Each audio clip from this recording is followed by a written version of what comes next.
Hi guys, ഇന്ന് നമ്മളൊരു യാത്ര വീഡിയോ ആയിട്ടാണ് വന്നിട്ടുള്ളത്. എല്ലാവരും കേട്ടിട്ടുള്ളതും പോയിട്ടുള്ളതുമായ തിരുനടയിലേക്കാണ് ഇന്നത്തെ യാത്ര. കാട്ടിൽ മേക്കതിൽ അമ്മയെ കാണാൻ വേണ്ടി ഞാനും അച്ഛനും അമ്മയും പിന്നെ അനിയത്തിയും ചേർന്ന് പോവുകയാണ്. അപ്പോൾ നമ്മൾ കുറച്ച് മുന്നേ തന്നെ ഇറങ്ങിയിട്ടുണ്ടായിരുന്നു. ഏകദേശം ഒരു 5:45 6 മണിയോടുകൂടി വീട്ടിൽ നിന്ന് ഇറങ്ങിയിട്ടുണ്ടായിരുന്നു. ആദ്യമായിട്ടാണ് ഞാൻ ഫാമിലിക്കൊപ്പം പുറത്തു പോകുന്ന സമയത്ത് സാരി എടുത്തിട്ട് പോകുന്നത്. അതൊരു എക്സ്പീരിയൻസ് ഒക്കെ ആയിരുന്നു. അപ്പം ഞങ്ങളുടെ വീടിൻ്റെ അടുത്ത സ്ഥലങ്ങളൊക്കെയാണിത്. അപ്പം ഞാൻ ജസ്റ്റ് വീഡിയോയിൽ എടുക്കുന്നേ ഉള്ളൂ. അപ്പോൾ ഞങ്ങളുടെ വീട് വരുന്നത് തനി ഗ്രാമപ്രദേശമാണ്. അപ്പോൾ അതിൻ്റെ കുറച്ച് വീഡിയോയും കാര്യങ്ങളൊക്കെ ഞാൻ എടുത്ത് ഷെയർ ചെയ്തിട്ടുണ്ട്. അതെൻ്റെ ഒരു സന്തോഷവും ആയിട്ടാണ് ഇട്ടിട്ടുള്ളത്. അപ്പോൾ വയലും തോടും ഒക്കെ ആയിട്ടാണ് ഞങ്ങളുടെ ഗ്രാമം വരുന്നത്. അപ്പോൾ നമ്മൾ നമ്മുടെ ഓട്ടോയിലാണ് പോകുന്നത്. അച്ഛനും ഞാൻ പറഞ്ഞുവല്ലോ, അച്ഛനും അമ്മയും ഞങ്ങൾ ഫാമിലിയുമായിട്ടാണ് പോകുന്നത്. അപ്പോൾ പോകുന്ന സമയത്ത് എടുത്തിട്ടുള്ള കുറേ വീഡിയോസും അതൊക്കെ ആയിട്ടാണ് ഇന്നത്തെ വീഡിയോ നമ്മൾ മുന്നോട്ട് പോകുന്നത്. അപ്പം ആ ഒരു വീഡിയോയുടെ സമയത്ത് ഈ ഒരു യാത്രാവേളയിൽ തന്നെ അമ്മയെ പറ്റിയുള്ള കുറച്ച് ഡീറ്റെയിൽസ് കാര്യങ്ങളൊക്കെ ഞാനിവിടെ ഷെയർ ചെയ്യുന്നുണ്ട്. പിന്നെ ഇത് എഡിറ്റഡ് വേർഷൻ ആയതുകൊണ്ട് തന്നെ നമ്മൾ നമ്മുടെ വീട് കഴിഞ്ഞ് കഴിഞ്ഞ് പിന്നെ പെട്ടെന്ന് തന്നെ നമ്മൾ അടൂരാണ് കാണിക്കുന്നത്. അടൂർ ജംഗ്ഷനാണ്. പിന്നെ അത് കഴിഞ്ഞ് നമ്മൾ ആ യാത്രാവേളയിൽ നമ്മൾ കാര്യങ്ങൾ പറയുകയാണ് കേട്ടോ. അപ്പം ആദ്യമായിട്ട് കേൾക്കുന്നവരുണ്ടാവും, അതല്ല റിപ്പീറ്റഡായിട്ട് കേൾക്കുന്നവരുണ്ടാവും. എന്തെങ്കിലും തെറ്റുകുറ്റങ്ങളൊക്കെ ഉണ്ടെങ്കിൽ പറഞ്ഞു തരിക. കാര്യം എന്ന് വെച്ചാൽ ഞാൻ എൻ്റെ അറിവിൽ നിന്നാണ് പറയുന്നത്, നമുക്കറിയില്ലല്ലോ. കുറേയൊക്കെ കാര്യങ്ങൾ നമ്മൾ കേട്ടറിവിൽ നിന്നാണ് പറയുന്നത്. അപ്പോൾ അതൊന്ന് ജസ്റ്റ് നിങ്ങൾക്ക് വേണ്ടിയിട്ട് ഷെയർ ചെയ്യണമെന്ന് വിചാരിച്ചിട്ടാണ് ഇങ്ങനെ പറയുന്നത്. അപ്പം കേരളത്തിലുള്ളവരും പുറത്തുള്ളവരും ഒരേപോലെ വിശ്വസിക്കുകയും എത്തിച്ചേരാൻ ആഗ്രഹിക്കുകയും എത്തിച്ചേരുകയും ചെയ്യുന്ന ഒരു പുണ്യഭൂമിയാണ് നമ്മുടെ ഈ ഒരു കാട്ടിൽ മേക്കതിൽ അമ്മയെ കാണാൻ വേണ്ടിയിട്ട്. കൊല്ലം ചവറയ്ക്ക് സമീപം പൊന്മലയിലാണ് ഭദ്രകാളി ശക്തി സ്വരൂപിണിയായിട്ട് വാഴുന്ന ഇടം. ഇവിടേക്ക് എത്തിച്ചേരാൻ കരുനാഗപ്പള്ളിയിൽ ട്രെയിൻ ഇറങ്ങി ഓട്ടോയിലെത്താം. അതല്ല, കൊല്ലം റെയിൽവേ സ്റ്റേഷനിൽ ഇറങ്ങിയാൽ 21 കിലോമീറ്റർ ബസ്സിൽ യാത്ര ചെയ്ത് ഇവിടേക്കെത്താം. ഇതുമല്ല, നിങ്ങൾക്ക് ബസ്സിലാണ് വരുന്നതെങ്കിൽ ചവറ പോലീസ് സ്റ്റേഷൻ സ്റ്റോപ്പിൽ ഇറങ്ങി 3 കിലോമീറ്റർ ഓട്ടോയിൽ സഞ്ചരിച്ചാൽ അമ്മയ്ക്കടുത്തെത്താം. നേരിട്ടുള്ള ബസ് സർവീസും ഉണ്ട്. കായലും കടലും ഒന്നിക്കുന്ന പുണ്യഭൂമിയാണ് ഇവിടം. കടലിൽ നിന്നും വെറും 10 മീറ്റർ ഉയരത്തിലാണ് അമ്പലം സ്ഥിതി ചെയ്യുന്നത്. എന്നിരുന്നാലും വർഷങ്ങൾക്ക് മുന്നേ സുനാമി എന്ന മഹാവിപത്ത് സമയത്ത് ഈ അമ്പലത്തിൽ വെള്ളം കയറിയില്ല എന്ന് പറയുന്നത് വലിയ ആശ്ചര്യമാണ്. അന്ന് അവിടേക്ക് ഇരച്ചു കയറിയ വെള്ളം ഇരുവശത്തേക്ക് തിരിഞ്ഞുപോയി. ഇതിനേക്കാൾ അത്ഭുതം ക്ഷേത്രത്തിൽ 5 കിണറുകളുണ്ടെന്നുള്ളതാണ്. പക്ഷേ ഇവയിലൊന്നും ഉപ്പുരസവും ഇല്ല. നല്ല തെളിഞ്ഞ വെള്ളമാണ്. ശാസ്ത്രം പോലും തോറ്റുപോകുന്ന നിമിഷമാണത്. കാര്യം അതിൻ്റെ ശാസ്ത്രീയ വശം എന്താണെന്ന് എത്ര അന്വേഷിച്ചിട്ടും അവർക്ക് പിടികിട്ടിയിട്ടുമില്ല. പണ്ട് മാർത്താണ്ഡവർമ്മ ട്രാവൻകൂർ യാത്രാമധ്യേ ഇവിടെ എത്തിച്ചേരുകയും ദേവീ ചൈതന്യം തിരിച്ചറിയുകയും ചെയ്തു. പിൽക്കാലത്ത് ഇവിടെ അമ്പലം ഉയരുമെന്ന് അദ്ദേഹം പ്രവചിച്ചിരുന്നു. കൂടാതെ ഇവിടെ അദ്ദേഹം ഒരു കൊട്ടാരവും പണി കഴിപ്പിച്ചു. ഇന്നും കൊട്ടാരത്തിൻ്റെ ഒരു ഭാഗം ഇവിടെ കാണാം. അവിടെയാണ് ഇന്നത്തെ ഹെൽത്ത് സെൻറ്റർ ഉള്ളത്. ചമ്പക്കുളത്ത് നിന്നും മുതലപ്പുറത്തേറിയാണ് ദേവി ഇവിടേക്ക് വന്നതെന്നാണ് വിശ്വാസം. കൂടാതെ ഇത് ശരിവെക്കുന്ന ഒന്നാണ് ഉത്സവത്തിന് ചമ്പക്കുളത്ത് നിന്ന് കൊടിക്കൂറ കൊണ്ടുവരുന്നത്. ധാരക നിഗ്രഹത്തിന് ശേഷം ശിരസുമായി വരുന്ന ഭാവമാണ് അമ്മയ്ക്കിവിടെ. ഇവിടെ താമസിച്ച കുടുംബമാണ് കാട്ടിൽ പത്തീറ്റ. അന്ന് കൊളുത്തിവെച്ച വിളക്ക് ദേവി വണങ്ങിയിരുന്നു. ആ വിളക്കാണ് ഇന്നും കെടാവിളക്കായിട്ട് സൂക്ഷിക്കുന്നത്. ഭക്തർ കെടാവിളക്ക് ചുറ്റിയിട്ട് വേണം അമ്പലത്തിനുള്ളിൽ പ്രവേശിക്കേണ്ടത്. അമ്പലത്തിലുള്ള വിശേഷാൽ ദിവസങ്ങളിൽ ഈ വിളക്ക് ചുറ്റി പ്രദക്ഷിണം ചെയ്തിട്ടാണ് ആരംഭിക്കുന്നത്. വർഷങ്ങൾക്ക് മുന്നേ ക്ഷേത്രത്തിൽ കൊടിയേറ്റ സമയത്ത് അതിൽ നിന്നും മണി താഴേക്ക് വീണു. പൂജാരി അത് സമീപത്തുള്ള ആലിൽ കെട്ടി. തുടർന്ന് അദ്ദേഹത്തിൻ്റെ ജീവിതത്തിൽ ശുഭകാര്യങ്ങൾ നടക്കാൻ തുടങ്ങി. പിന്നീട് പ്രശ്നം വെച്ച് നോക്കിയപ്പോൾ ദേവിക്കിത് വളരെയധികം ഇഷ്ടമായി എന്ന് മനസ്സിലായി. തുടർന്ന് ദേവിയുടെ ഇഷ്ട വഴിപാടായി ഈ മണികെട്ടൽ മാറി. കാര്യസാധ്യത്തിന് മണികെട്ടി കാര്യസാധ്യത്തിന് ശേഷം പൊങ്കാലയർപ്പിക്കാം. ഇതിന് പ്രത്യേക ദിവസമൊന്നുമില്ല. എല്ലാ ദിവസങ്ങളിലും പൊങ്കാലയർപ്പിക്കാൻ കഴിയുന്ന ക്ഷേത്രം എൻ്റെ അറിവിൽ മറ്റെവിടെയുമില്ല. ഇങ്ങനെ നമ്മളൊരു വലിയ ഗ്രൗണ്ടിലാണ് എത്തിച്ചേരുന്നത്. അവിടെ പാർക്കിംഗ് സൗകര്യങ്ങളൊക്കെ ഉണ്ട്. അത് കഴിഞ്ഞിട്ട് ഇതിൻ്റെ സൈഡിലായിട്ട് ഒരു ഷീറ്റിട്ടൊരു ഏരിയ ഉണ്ട്. അപ്പോൾ അവിടെ നമ്മൾ കയറി നിൽക്കുന്ന സമയത്ത് ചൂടടിക്കായിട്ടൊന്നും ഇല്ല. കാര്യം ഫാന് കാര്യങ്ങൾ സൗകര്യങ്ങളെല്ലാം ഉണ്ട്. നമ്മൾ ക്യൂവിൽ നിന്ന് ജങ്കാറിൽ കയറി നിന്നിട്ട് അപ്പുറത്തെത്തിയിട്ടാണ് നമ്മൾ അമ്പലത്തിലെത്തുന്നത്. ജങ്കാറ് ഫുൾ ഫ്രീ ആണ്. കാര്യം അമ്പലത്തിൻ്റെ വകയായതുകൊണ്ട് തന്നെ ഇങ്ങനെ ഒരു ചെറിയ ബുദ്ധിമുട്ടെന്ന് പറഞ്ഞാൽ ക്യൂ നിൽക്കണം. അതും വലിയ ബുദ്ധിമുട്ടൊന്നും അല്ല. കാര്യം പെട്ടെന്ന് എപ്പോഴും ഇത് അങ്ങോട്ടും ഇങ്ങോട്ടും പോകുന്നതായതുകൊണ്ട് തന്നെ നമുക്ക് കയറി നിന്നാൽ പെട്ടെന്ന് തന്നെ ഒരു 5-10 മിനിറ്റിനകം തന്നെ നമുക്ക് ജങ്കാറിനുള്ളിൽ കയറി നിൽക്കാം. ജങ്കാറിൽ കയറിയിട്ട് നമുക്കപ്പുറത്ത് കടക്കാൻ പറ്റുന്നതാണ്. പിന്നെ അതുപോലെ തന്നെ അതിൻ്റെ സൈഡിലായിട്ട് വള്ളമുണ്ട്. അപ്പം നമുക്ക് ഏതാണോ സൗകര്യം അല്ലെങ്കിൽ ഏതാണോ കംഫർട്ടായിട്ട് തോന്നുന്നത് അതിൽ നമുക്ക് കയറി അപ്പുറത്ത് ചെല്ലാം. രണ്ടും ഫ്രീ ആണ്. അപ്പോൾ ഇതിന് ശേഷം നമ്മൾ അപ്പുറത്ത് ചെന്ന് കഴിഞ്ഞിട്ട് പിന്നെ രണ്ട് സൈഡിലായിട്ടും കച്ചവടക്കാരാണ്. എല്ലാ തരം സാധനങ്ങളും ഉണ്ട്. ഇപ്പം ഫാൻസി ഐറ്റംസ് മുതൽ പാത്രങ്ങൾ, ബാഗുകൾ, ചെരുപ്പുകൾ, പിന്നെ പലഹാരങ്ങൾ, അല്ലാതുള്ള മറ്റ് സംഭവങ്ങൾ, എല്ലാ സാധനങ്ങളും നമുക്കിവിടെ നിന്ന് വാങ്ങാൻ പറ്റും. എമൗണ്ടും അങ്ങനെ അത്ര വലിയ ബുദ്ധിമുട്ടായിട്ട് എനിക്ക് തോന്നിയിട്ടില്ല. കാര്യം പണ്ട് നമ്മളിവിടെ വരുന്ന സമയത്ത് സാധനങ്ങളൊക്കെ വാങ്ങുമായിരുന്നു. ബാഗും ചെരുപ്പുകളും ഒക്കെ വാങ്ങിയിട്ടുണ്ട്. ഇപ്രാവശ്യം വന്ന സമയത്ത് നമ്മൾ അങ്ങനെ വലിയ ഷോപ്പിങ്ങിനായിട്ട് വരുന്നതല്ലല്ലോ. നമ്മൾ അത്യാവശ്യം എന്തെങ്കിലും കുറിക്കാനോ കാര്യങ്ങൾ അങ്ങനെ എന്തെങ്കിലും വാങ്ങിക്കുന്നേ ഉള്ളൂ, അല്ലാതെ സാധനങ്ങളൊന്നും വാങ്ങിക്കുന്നില്ല. അപ്പോൾ അമ്മയെ കാണാനാണല്ലോ നമ്മൾ മെയിനായിട്ട് വരുന്നത്. അപ്പോൾ അതുകൊണ്ട് നമ്മൾ ജസ്റ്റ് ഇതെല്ലാം കണ്ടുപോകുന്നു, അത്രയേ ഉള്ളൂ. അത്യാവശ്യം നല്ല രീതിയിൽ ഇവിടെ കച്ചവടം നടക്കുന്നുണ്ട്. ഈ കടകൾ കണ്ടാൽ തന്നെ അറിയാമല്ലോ, ഇങ്ങനെ അടുപ്പിച്ചടുപ്പിച്ച് എല്ലാ കടകളിൽ നിന്നും സാധനങ്ങൾ ആളുകൾ വാങ്ങുന്നുണ്ട്. അപ്പോൾ നമ്മൾ ജസ്റ്റ് ഇങ്ങനെ വീഡിയോ എടുത്തു പോകുന്നതുകൊണ്ടാണ് നമുക്കങ്ങനെ തിരക്ക് കാര്യങ്ങളൊന്നും വരാത്തത്. പിന്നെ അതുമല്ല, നമ്മൾ കുറച്ച് നേരത്തെയാണ് ഇവിടെ വന്നിട്ടുള്ളത്. ഒരു 8-9 മണി ആ ഒരു സമയമായപ്പോഴത്തേക്ക് നമ്മൾ വന്നിട്ടുണ്ടായിരുന്നു ഇവിടെ. എനിക്ക് സമയം കറക്റ്റ് ഓർക്കുന്നില്ല, എങ്കിലും നമ്മൾ നേരത്തെ തന്നെ എത്തിയിട്ടുണ്ടായിരുന്നു. അപ്പം ഇരുവശങ്ങളിലായി, അതായത് അമ്പലത്തിലേക്ക് പോകുന്നതിന് ഇരുവശമായിട്ടാണ് ഈ ഒരു കടകളൊക്കെ ഉള്ളത്. ഞാൻ മുമ്പ് പറഞ്ഞ പോലെ തന്നെ എല്ലാത്തരം കടകളും ഉണ്ട്. ചെരുപ്പുകളും ബാഗുകളും ഫാൻസി ഐറ്റംസും പിന്നെ മൺപാത്രങ്ങൾ, അല്ലാത്തുള്ള പാത്രങ്ങൾ, പ്ലാസ്റ്റിക് പാത്രങ്ങൾ, പിന്നെ ജ്യൂസുകൾ, പിന്നെ അതേപോലെ പലഹാരങ്ങൾ, സ്നാക്സുകൾ, പിന്നെന്താ അങ്ങനെ കുറേയധികം കടകൾ ഇവിടെ ഉണ്ട്. നമുക്ക് കാണുമ്പോൾ തന്നെ അറിയാമല്ലോ. അങ്ങനെ നമ്മൾ ജസ്റ്റ് എല്ലാം കണ്ട് അങ്ങനെ പോവുകയാണ്. അപ്പം വീഡിയോ എടുക്കുന്നതിൻ്റെ ഭാഗമായിട്ട് അമ്മ മുന്നേ അങ്ങ് പോവുക.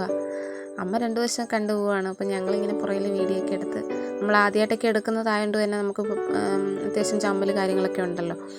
അപ്പം അങ്ങനെ പതുക്കെ ഇങ്ങനെ എടുത്ത് പോവുകയാണ്. അപ്പം നമ്മൾ അമ്പലത്തിനോട് അടുത്ത് എത്തിയിട്ടുണ്ടായിരുന്നു. ഏകദേശം ഒരു 500 മീറ്ററോളം നടക്കണം ഇവിടേക്ക് എത്തിച്ചേരാൻ വേണ്ടിയിട്ട്.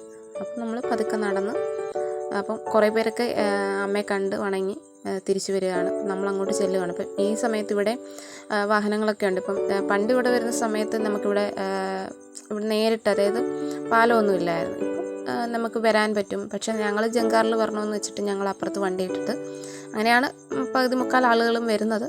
പിന്നെ കുറച്ചൊക്കെ ആളുകൾ നേരിട്ട് വണ്ടി ഇവിടെ കൊണ്ടുവരുന്നുണ്ട്. ഇവിടെ കൊണ്ടുവന്നാലും ഇടാനുള്ള സൗകര്യമുണ്ട്.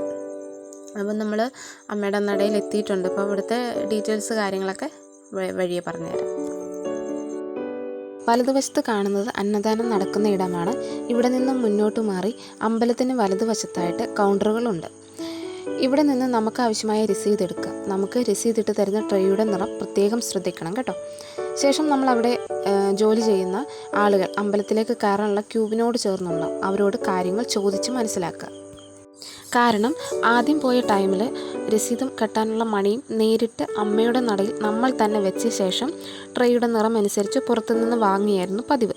എന്നാൽ ഈ ടൈമിൽ നമ്മൾ രസീതൊക്കെ പുറത്ത് കൊടുത്ത് കെടാവിളക്ക് തൊട്ടു തൊഴുത് ക്യൂവിൽ കയറി അമ്മയും കണ്ട് തിരിച്ചിറങ്ങി നമ്മുടെ പ്രസാദവും കെട്ടാനുള്ള മണിയും ട്രേയുടെ നിറം അനുസരിച്ച് പോയി വാങ്ങി വരാം. നമ്മൾ ആദ്യം തന്നെ ചോദിച്ച് മനസ്സിലാക്കുകയാണെങ്കിൽ അതായിരിക്കും ബെറ്റർ.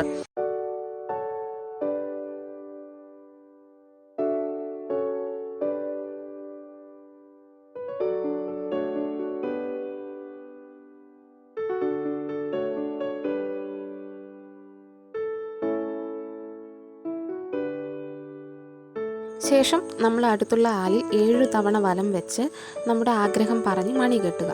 എന്നിട്ട് ആഗ്രഹ സാഫല്യത്തിന് ശേഷം ഇവിടെ വന്ന് പൊങ്കാല അർപ്പിക്കാവുന്നതാണ്. ഇവിടുത്തെ പൊങ്കാലയർച്ചന കണ്ടാൽ തന്നെ നിങ്ങൾക്ക് മനസ്സിലാവും ആഗ്രഹ സാഫല്യം എത്രത്തോളം ഉണ്ടെന്നുള്ളത്. ആലിനോട് ചേർന്ന് ഈ 2 ഷെഡുകളിലായിട്ടാണ് പൊങ്കാലയർച്ചന. ഇനി നമ്മൾ അന്നദാനം നടക്കുന്ന ഇടത്തേക്കാണ് പോകുന്നത്. ഇവിടെ വലതുവശത്ത് പുറത്തായി പാത്രങ്ങൾ ചൂടുവെള്ളത്തിലിട്ട് വെച്ചിട്ടുണ്ട്. അച്ഛൻ ഞങ്ങൾക്ക് വേണ്ടിയിട്ട് ഉള്ള പാത്രങ്ങൾ എടുക്കുമായിരുന്നു. അപ്പം ഞാൻ ജസ്റ്റ് വീഡിയോസ് ഒന്ന് എടുത്തായിരുന്നു. അപ്പം ഇത് കൂടാതെ നമ്മൾ ആഹാരം കഴിച്ചിട്ട് വന്നിട്ടുള്ള അവരിൽ നിന്നും ആളുകൾ പാത്രം കഴുകി വാങ്ങുന്നവരുമുണ്ട്. അപ്പോൾ നമ്മൾ പുറത്തുനിന്നൊന്നും അങ്ങനെ ആഹാരത്തിന് വേണ്ടിയിട്ട് പാത്രം ആരും കൊണ്ടുവരുന്നില്ല. അവിടെ തന്നെ പാത്രങ്ങളും സ്പൂണും ഒക്കെ ആവശ്യത്തിനുണ്ട്. അപ്പം നമ്മൾ ഇതിന് ശേഷം വന്ന് ആഹാരം വാങ്ങാനായിട്ട് ക്യൂവിൽ നിൽക്കുന്നുണ്ട്. അപ്പോൾ ക്യൂവിൽ നിൽക്കുന്ന സമയത്ത് നമ്മളവിടെ ഒരു ബോർഡൊക്കെ കണ്ടിട്ടുണ്ട്. ഇപ്പം പുറത്തു നിന്നുള്ള ആഹാര പദാർത്ഥങ്ങൾ കൊണ്ടുവരാൻ പാടില്ല എന്നുള്ളതൊക്കെ. അപ്പോൾ ആദ്യ സമയത്ത് ഇവിടെ കഞ്ഞിയും പയറും അച്ചാറുമായിരുന്നു. പക്ഷേ ഇപ്പോൾ അത് മാറിയിട്ട് കഞ്ഞിയും പയറും മാത്രമായിട്ടുണ്ട്. നല്ല ചൂട് കഞ്ഞിയാണ് ഇവിടെ കൊടുക്കുന്നത്. അപ്പം മുന്നിലുള്ള ബെഞ്ചുകളിൽ നമ്മളതിൻ്റെ ആളുകൾ മാറുന്നതനുസരിച്ചിട്ട് വന്നിരുന്ന് കഴിക്കണം. അന്നദാന മണ്ഡപത്തിൽ നിന്നിറങ്ങി റൈറ്റ് സൈഡിൽ കടകൾക്കിടയിലൂടെയുള്ള വഴിയിൽ കൂടി മുന്നോട്ട് പോയാൽ ചെറിയ ബീച്ചിലേക്ക് എത്താം. പോകുന്ന വഴിയിലൂടെ ഇരുവശത്തുമായി ധാരാളം ആളുകൾ കച്ചവടം നടത്തുന്നുണ്ട്. കൂടുതൽ ആളുകളും ആഹാര പദാർത്ഥങ്ങളാണ്. ഇപ്പം ഫ്രൂട്ട്സ്, കട്ട് ഫ്രൂട്ട്സ് ഉണ്ട്, പിന്നെ അതേപോലെ തന്നെ വെജ് ഐറ്റംസ് ഉണ്ട്, അതായത് എണ്ണപ്പലഹാരങ്ങൾ ധാരാളം ഉണ്ട്.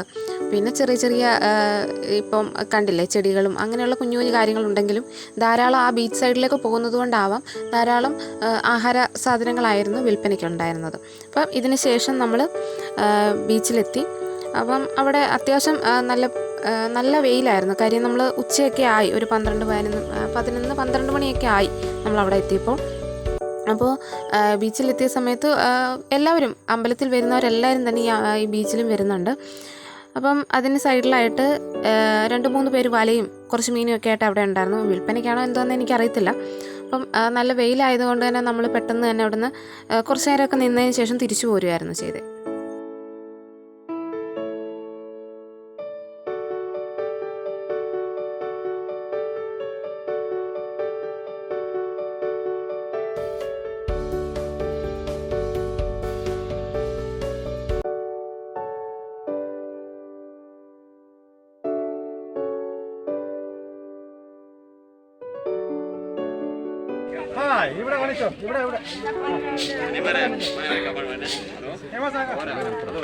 ബീച്ചിൽ നിന്ന് പോരുന്ന വഴി നമ്മൾ കോളിഫ്ലവറിൻ്റെ നമ്മൾ റോസ്റ്റ് ചെയ്തിട്ടുണ്ടല്ലോ, അപ്പോൾ അത് നമ്മൾ വാങ്ങിയിട്ടുണ്ടായിരുന്നു. നമ്മൾ ആദ്യമായിട്ടാണ് വാങ്ങിയിട്ടുള്ളത്. അപ്പോൾ നമ്മളത് വാങ്ങി ബാഗിൽ വെച്ചിട്ടുണ്ടായിരുന്നു. പിന്നെ നമ്മൾ തിരിച്ചു പോരുന്ന വഴിക്ക് പാനിപ്പൂരി വിൽപ്പന ഉണ്ടായിരുന്നു, മലയാളി ഒരു ചേട്ടന്. അപ്പം ഞങ്ങളാരും കഴിച്ചിട്ടില്ലേ പാനിപ്പൂരി, അപ്പം ഫസ്റ്റ് ടൈമാണ്. അപ്പോൾ അത് ജസ്റ്റ് ഒന്ന് ട്രൈ ചെയ്ത് നോക്കാമെന്ന് വെച്ച് അപ്പം ഞങ്ങൾ പാനിപ്പൂരി പറഞ്ഞു. അപ്പോൾ ആ ചേട്ടനെ എടുത്ത സമയത്ത് ഞാൻ ജസ്റ്റ് ഇങ്ങനെ ആദ്യമായിട്ടാണല്ലോ കഴിക്കുന്നത്. അപ്പോൾ ആ സമയത്ത് ചേട്ടൻ എടുക്കുന്ന സമയത്ത് നമ്മളിങ്ങനെ വീഡിയോസൊക്കെ എടുക്കുന്നുണ്ടായിരുന്നു. അപ്പോൾ ആ ഒരു ടൈമൊക്കെ ആയപ്പോഴത്തേക്ക് നമുക്ക് ചമ്മൽ കാര്യങ്ങളൊക്കെ ഒന്ന് മാറി. കാര്യം നമ്മൾ അത്രയും പബ്ലിക്കലി വീഡിയോസ് കാര്യങ്ങളൊന്നും എടുത്തിട്ടുണ്ടായിരുന്നില്ല മുൻപ്. അപ്പം നമ്മൾ എടുത്തെടുത്തിട്ടാണല്ലോ പഠിക്കുന്നത്. അപ്പോൾ ആ ചേട്ടന് അടിപൊളിയായിട്ട് ചെയ്ത് തന്നിട്ടുണ്ടായിരുന്നു. നമുക്കതിൻ്റെ വ്യത്യസ്തമായിട്ടുള്ള ടേസ്റ്റുകളോ കാര്യങ്ങളോ അങ്ങനെയൊന്നും അറിയത്തില്ല. അപ്പം പാനിപ്പൂരി ആദ്യമായിട്ടാണ് ട്രൈ ചെയ്യുന്നത്. അതൊരു ആഗ്രഹമായിട്ട് നിന്നപ്പം അച്ഛനടുത്ത് പറഞ്ഞു, അങ്ങനെ വാങ്ങിയതാണ്. അവിടെ നിന്നിറങ്ങി നമ്മൾ ജങ്കാറിൽ ഇപ്പുറത്തെ സൈഡിലേക്ക് പോരാൻ തുടങ്ങുന്ന സമയത്ത് വീണ്ടും നമ്മൾ ആവർത്തന വീഡിയോ എടുക്കണ്ട എന്ന് വെച്ചിട്ടാണ് നമ്മൾ എടുക്കാമായിരുന്നത്. അപ്പം ഇപ്പുറത്ത് വന്ന സമയത്ത്, അതായത് നമ്മൾ വണ്ടി പാർക്ക് ചെയ്ത സ്ഥലത്ത് വന്ന സമയത്ത് ഏതോ ഒരു സന്നദ്ധ സംഘടനക്കാർ വെള്ളം കൊടുക്കുന്നുണ്ടായിരുന്നു. അപ്പം നമ്മുടെ നല്ല തണുപ്പോടുകൂടിയുള്ള വെള്ളമായിരുന്നു. അപ്പം ആ ജ്യൂസ് വാങ്ങി കുടിച്ചു. ആരാണെങ്കിലും നല്ലതായിരിക്കട്ടെ. കാര്യം ഇത്രയും ചൂട് ടൈമായിരുന്നു ആ സമയത്ത്. അതായത് ഇപ്പോഴൊന്ന് എടുത്ത വീഡിയോ അല്ല, കുറച്ച് നാൾ മുന്നേ എടുത്തിട്ടുള്ള വീഡിയോ ആയിരുന്നു. അപ്പോൾ ആ ടൈമിൽ നല്ല ചൂടുള്ള സമയത്ത് ഈ ഒരു വെള്ളമൊക്കെ കിട്ടിയിട്ട് നല്ല അടിപൊളിയായിരുന്നു. അപ്പം ഞാൻ അവിടെ വന്ന് നിന്ന സമയത്ത് അടുത്ത ബാച്ച് അങ്ങോട്ടേക്ക് പോവുകയാണ്. അത് ഞാൻ ജസ്റ്റ് ഒന്ന് എടുത്തിട്ടുണ്ടായിരുന്നു. പിന്നെ ഇത് നമ്മൾ പാർക്കിംഗ് ഏരിയയാണ്. അപ്പോൾ നമ്മൾ വണ്ടി വന്നിട്ടുള്ള പാർക്കിംഗ് ഏരിയയാണ്. അപ്പോൾ പ്രൈവറ്റ് ബസ്സുകളാണെങ്കിലും അതേപോലെ തന്നെ KSRTC ബസ്സുകളൊക്കെ ആണെങ്കിലും ഇവിടെ വന്നിട്ടുണ്ട്. അമ്മയ്ക്കടുത്ത് പോകാനുള്ള ക്യൂവിൻ്റെ അടുത്തായിട്ട് അതിന് മുന്നിലേക്ക് മാറിയാൽ നമുക്ക് സ്ത്രീകൾക്കും പുരുഷന്മാർക്കും ഉള്ള ടോയ്ലറ്റ് സൗകര്യം ഇവിടെ അവൈലബിൾ ആണ്. അതേപോലെ തന്നെ നമ്മൾ ഈ നിൽക്കുന്ന ഭാഗം എന്ന് പറയുന്നത് കാറും പിന്നെ അതേപോലെ തന്നെ വലിയ വലിയ വാഹനങ്ങൾ, അതായത് ടൂറിസ്റ്റ് ബസ്സുകൾ അങ്ങനെയൊക്കെ വരുന്ന വണ്ടികൾ കാര്യങ്ങളൊക്കെ ഈ ഒരു ഗ്രൗണ്ടിലാണ് ഇടുന്നത്. പിന്നെ കുറച്ചുകൂടെ മുന്നോട്ട് പോയാൽ അവിടെയാണ് നമ്മൾ ഓട്ടോ ഇട്ടുകൊണ്ടിരുന്നത്. അതായത് എല്ലാ ഒരു ഓട്ടോ സ്റ്റാൻഡെന്ന് വേണമെങ്കിൽ പറയാം. കാര്യം അവിടെ എല്ലാ ഓട്ടോകളാണ് ഇട്ടിരുന്നത്. പക്ഷേ ഇപ്പോൾ ഈ ടൈമിൽ പിന്നീട് നമ്മൾ ചെന്ന സമയത്തൊക്കെ അവിടെ കാറുകളായി, നമ്മൾ ഓട്ടോ പുറത്തായി ഇടുന്നത്. അപ്പോൾ അങ്ങനെ ഓരോ പ്രാവശ്യം നമ്മൾ ചെല്ലുന്തോറും വ്യത്യാസം വരുത്തുന്നുണ്ട് ഓരോ കാര്യങ്ങൾക്ക്. അപ്പോൾ അത് ചോദിച്ച് മനസ്സിലാക്കുക. പിന്നീട് നമ്മൾ വണ്ടിയിൽ വന്നിരുന്നതിന് ശേഷം നമ്മൾ പറഞ്ഞിട്ടുണ്ടായിരുന്നല്ലോ, നമ്മൾ കോളിഫ്ലവറിൻ്റെ ഒരു റോസ്റ്റ് വാങ്ങിയിട്ടുണ്ടായിരുന്നെന്ന്. അപ്പോൾ അത് ഞാൻ ജസ്റ്റ് പൊട്ടിച്ച് നോക്കിയപ്പം ആ സമയത്ത് അത് ചൂടോട് കഴിക്കുന്നതായിരുന്നു നല്ലതെന്ന്, ബെറ്ററെന്ന് തോന്നി. കാര്യം നമ്മൾ സോസൊക്കെ ഒഴിച്ച് കഴിഞ്ഞപ്പം അത്യാവശ്യം ഇങ്ങനെ ഒരു അതൊന്ന് കുതിർന്ന് ആ ഒരു ക്രിസ്പി ആയിട്ടില്ല, കുതിർന്നു പോയി, അങ്ങനെ ഒരു പ്രശ്നം ഉണ്ടായിരുന്നു. അപ്പോൾ അത് ഞങ്ങൾ കഴിച്ചു. അപ്പം നമ്മൾ ആദ്യമായിട്ട് വാങ്ങിയിട്ടുണ്ടായിരുന്നു. പിന്നെ നമ്മൾ ഇങ്ങനെ റോഡ് സൈഡിൽ ഇങ്ങനെ നിർത്തിയിട്ടിരുന്നു. നമ്മുടെ ഒരു ഗജവീരൻ വരുന്നതുകൊണ്ട് തന്നെ നമ്മൾ മാറ്റിയിട്ടിട്ടുണ്ടായിരുന്നു. അപ്പോൾ അവരിങ്ങനെ പറഞ്ഞു, പാപ്പൻ പറഞ്ഞിട്ടുണ്ടായിരുന്നു അവിടെ ഒതുക്കിയിട് എന്ന് പറഞ്ഞു. അപ്പോൾ ആളുടെ ഭക്ഷണമായിട്ട് ഇങ്ങോട്ട് വരികയാണ്. അപ്പം ഞങ്ങളിങ്ങനെ ഒതുക്കിയിട്ടു വണ്ടി. എനിക്കാണെങ്കിൽ ഇഷ്ടമുള്ളൊരു മൃഗവും എന്നാൽ അത്യാവശ്യം പേടിയുള്ളൊരു മൃഗവുമാണ് ആന. എല്ലാവർക്കും അതുപോലെയൊക്കെ ആയിരിക്കുമെന്ന് വിശ്വസിക്കുന്നു. അപ്പോൾ ഞങ്ങളിങ്ങനെ മുന്നോട്ട് പോയി. അങ്ങനെ ഞങ്ങൾ സന്തോഷത്തോടെ കാട്ടിലമ്മയെ കണ്ട് വീട്ടിലേക്ക് മടങ്ങി. അപ്പോൾ ഇന്നത്തെ വീഡിയോ ഇഷ്ടമായിട്ടുണ്ടെങ്കിൽ ലൈക്ക് ചെയ്ത് സബ്സ്ക്രൈബ് ചെയ്ത് സപ്പോർട്ട് ചെയ്യുക. Okay, thank you all.